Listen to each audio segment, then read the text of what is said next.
ba nesetsa mafoko ano pula ba re maina a bona a ntshitswe mo manaaneng a bontlhopeng ba bokhanselara mme ga a tsengwa a batho ba ba sa tlhophiwang ke baagi pele ga ditlhopho tsa dipuso selegae.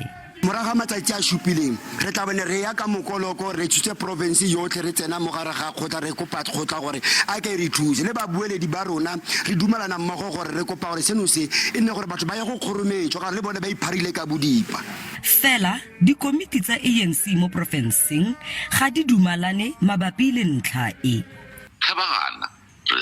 Within 14 days ya di 7 ya mantaga re tla be re le go kgotlatshekelo ya Maikeng re a go bantsha jaanong ka high court order.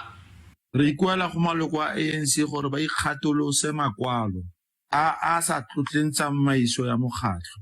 Re ikuela go bakwadi ba makwalo a tsweletseng go tlhola karogano mo gare ga mokgatlho gore ba emise ka go goga leina la mokgatlho mo seretsheng.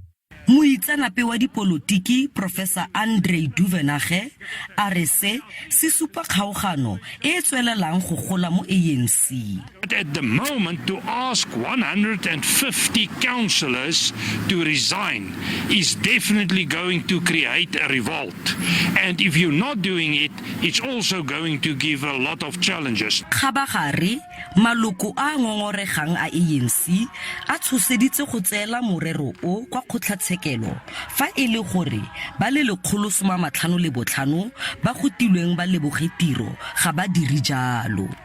Sentle English, SABC News, Klerksdorp.